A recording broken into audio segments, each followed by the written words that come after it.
Hello students, S V academy Rawla के online platform पर आप सभी का स्वागत है। जैसा कि हम कल पढ़ रहे थे कक्षा 11 का अनिवार्य हिंदी पुस्तक आरोह का लेसन नंबर 1 नमक का दारोगा, और उसमें हमने कल पढ़ा था कि किस प्रकार एक पिता के आशीर्वाद से वंशीधर जो आज्ञाकारी पुत्र था उसको किस प्रकार से एक नौकरी मिल जाती है, और वो भी नमक विभाग में दरोगा के पद पे। वेतन अच्छा है, ऊपरी आय भी ठीक है, उसका तो कोई ठिकाना ही नहीं है। और वृद्ध मुंशी जी को जब ये सुखद समाचार मिला तो वे फूले नहीं समाये और पड़ोसियों के हृदय में शूल से उठने लगे, अर्थात उनको पीड़ा होने लगी। तो आगे पढ़ते हैं इस लेसन को हम। जाड़े के दिन थे और रात का समय। जाड़े के दिन थे और रात का समय। नमक के सिपाही चौकीदार नशे में मस्त थे, यानी कि नमक के सिपाही यानी कि जो नमक पे जिनकी ड्यूटी लगी हुई थी कि इसकी कालाबाजारी खरीद फरोख्त बंद की जाए, तो वो भी सिपाही जो चौकीदार थे नशे में मस्त थे।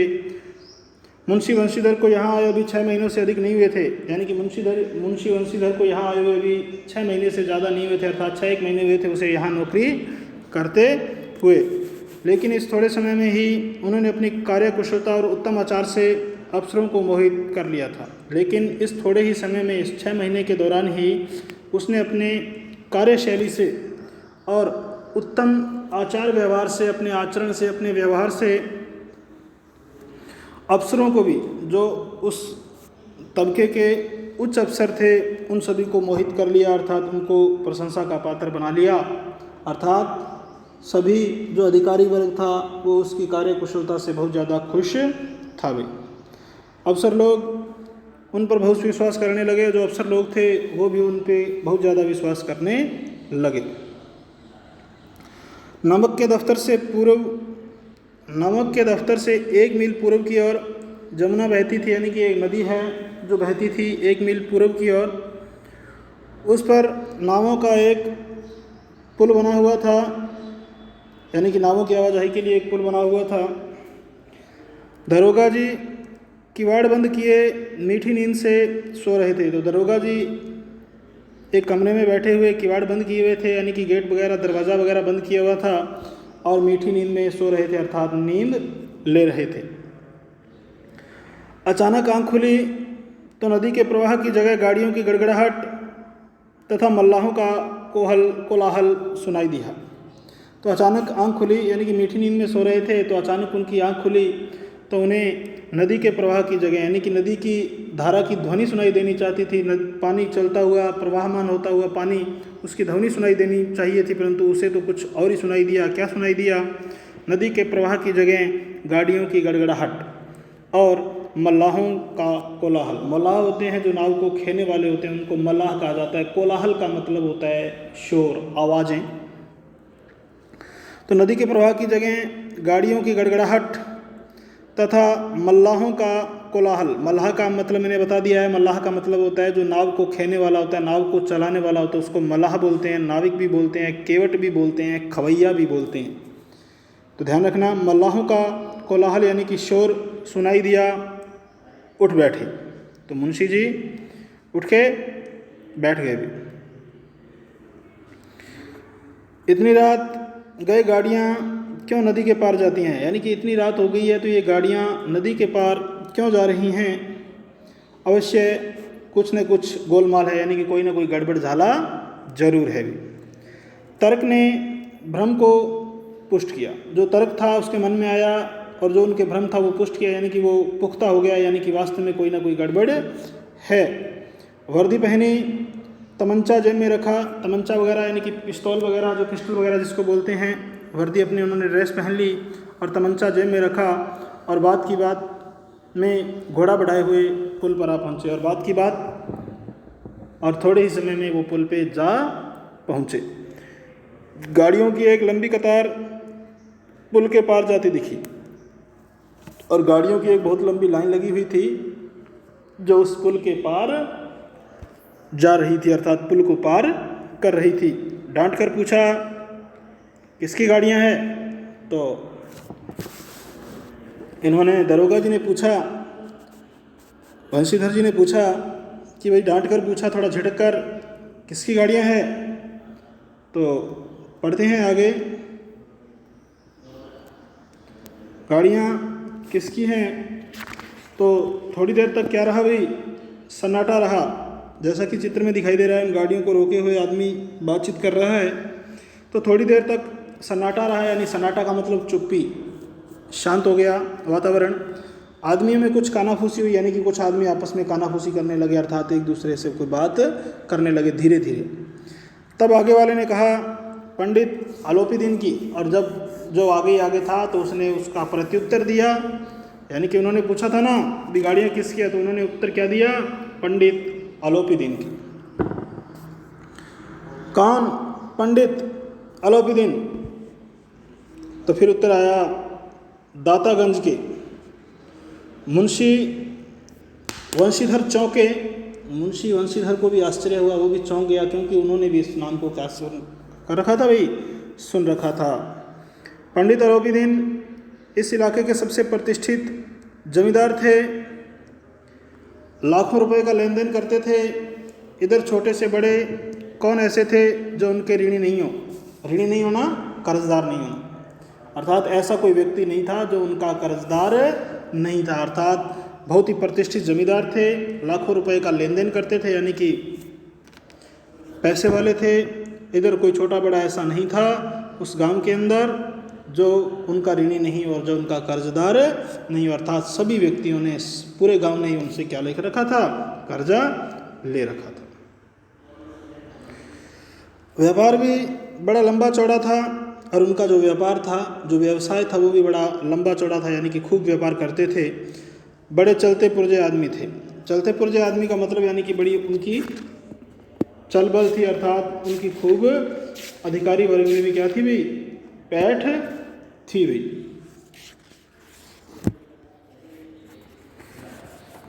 अंग्रेज अफसर उनके इलाके में शिकार खेलने आते और उनके मेहमान होते, और जो अंग्रेज लोग थे उस समय के, वो उनके एरिए में आते, शिकार खेलते और उनके मेहमान बनते, यानी कि गेस्ट बनकर रहते हुए। 12 मास सदाव्रत चलता था, यानी कि इस प्रकार का काम 12 के 12 मास, यानी कि पूरे साल भर चलता रहता था। मुंशी जी ने पूछा गाड़ियाँ कहाँ जाएंगी, उत्तर मिला कानपुर। लेकिन इस प्रश्न पर कि इनमें क्या है, सन्नाटा छा गया। उन्हें इस बात का उत्तर तो मिल गया कि ये गाड़ियाँ कहाँ जाएंगी, तो उन गाड़ियों वाले ने जवाब दिया कि गाड़ियाँ तो कानपुर जाएंगी, लेकिन इस प्रश्न पर इनमें क्या है। और फिर उन्होंने अगला प्रश्न दोहराया कि इनमें है क्या, इन गाड़ियों में क्या भरा हुआ है। तो सन्नाटा छा गया, अर्थात एक बार फिर पुनः चुप्पी छा गई, अर्थात वो लोग बाग थे जो गाड़ियाँ लेके जा रहे थे वो सब चुप हो गए। दरोगा साहब का संदेह और भी बढ़ा, तो दरोगा साहब को और भी ज़्यादा शक हुआ, शंका हुई, डाउट हुआ, संदेह और भी बढ़ा।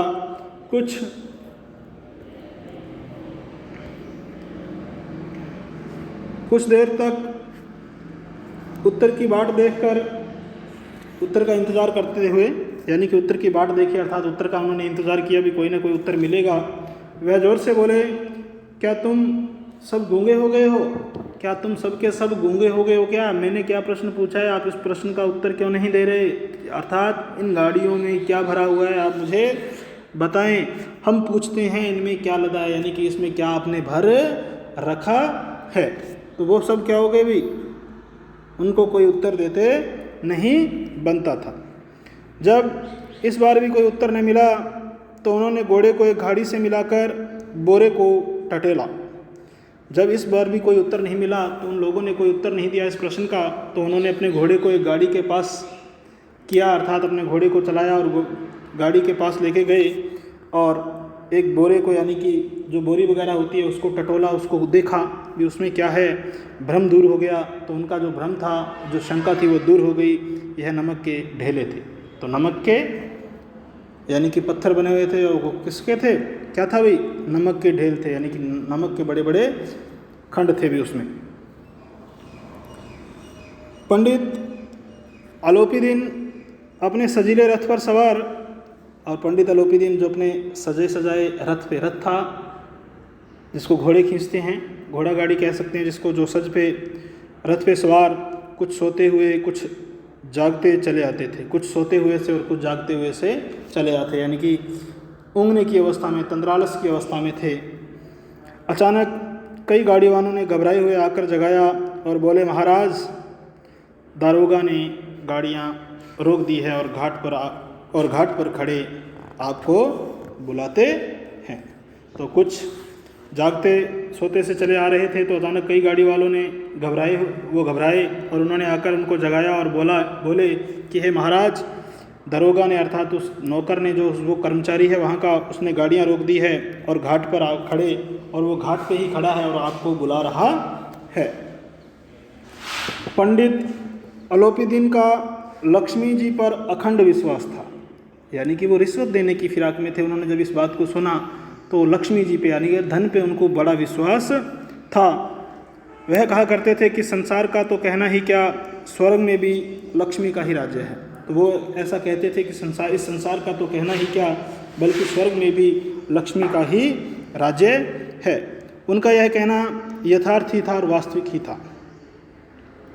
न्याय और नीति सब लक्ष्मी के ही खिलौने हैं, इन्हें वह जैसे चाहती है नचाती है। न्याय और जो नीतियां हैं वो सब किसके खिलौने हैं? लक्ष्मी के ही खिलौने हैं, और लक्ष्मी जैसा इनको चाहे वैसा ही डांस नचा सकती है। जैसा ही लक्ष्मी कहे, अर्थात धन के बल पे न्याय और नीति सभी को जीता जा सकता है, अर्थात न्याय को न्याय में बदला जा सकता है, नीति को अनीति में बदला जा सकता है। तो ये पंडित अलोपीदीन के विचार थे भी।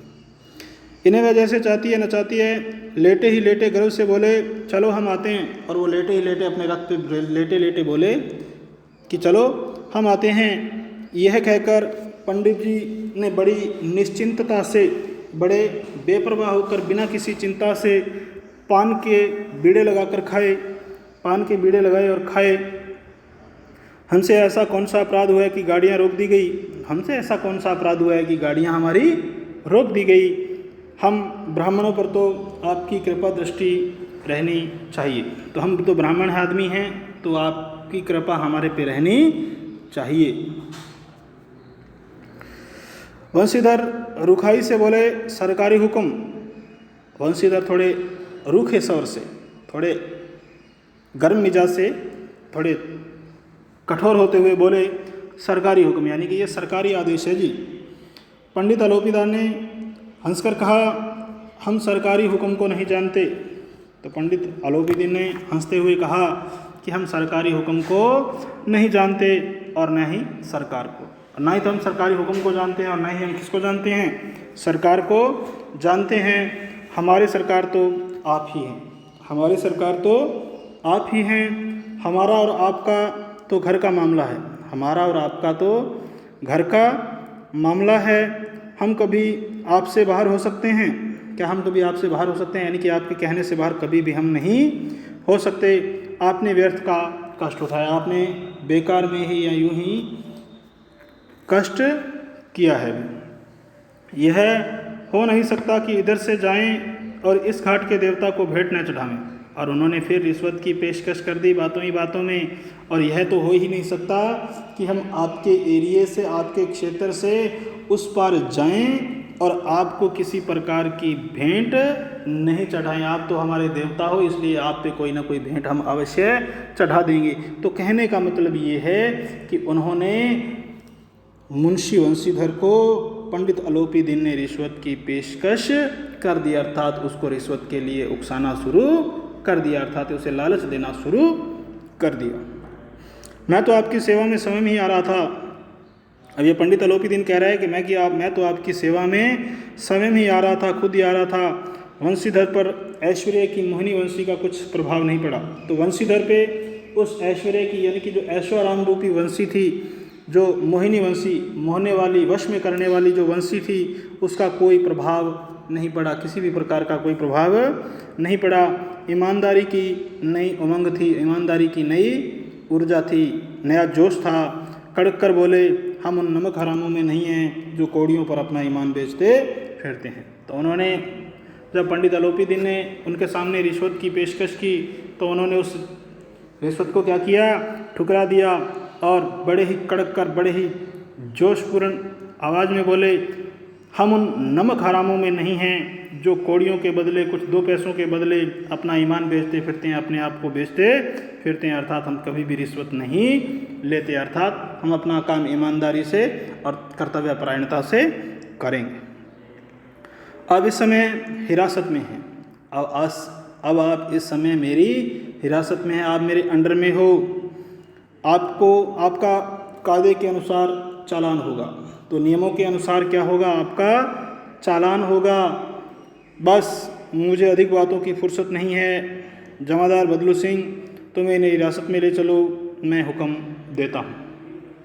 तो तत्पश्चात क्या हुआ, रिश्वत की उन्होंने पेशकश की तो रिश्वत की पेशकश को मुंशी वंशीधर ने क्या कर दिया, ठुकरा दिया और क्या कहा कि हम ऐसे आदमी नहीं हैं जो 2 कौड़ियों के बदले अपना ईमान बेचते फिरते हैं। और आप इस समय, और फिर किसको कहा, पंडित अलोपीदीन को कहा कि आप इस समय कहाँ हो, हिरासत में हो, अर्थात मेरे अंडर में हो, और आपका कायदे के अनुसार, नियमों के अनुसार क्या होगा, चालान होगा, अर्थात आपको हवालात जाना होगा।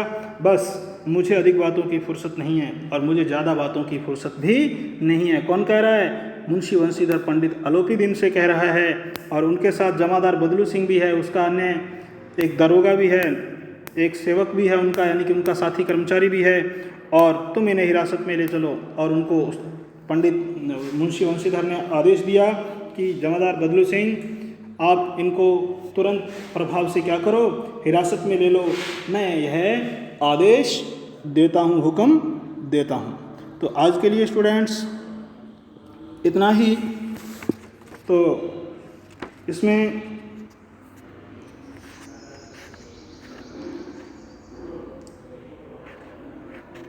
लिखना होगा आपको एक प्रश्न कि मुंशी वंशीधर का चरित्र कैसा है। ठीक है, तो इस प्रश्न को आप बढ़िया तरीके से करने का प्रयास करना। तो आज के लिए स्टूडेंट्स इतना ही। बहुत बहुत धन्यवाद। जय हिंद, जय भारत।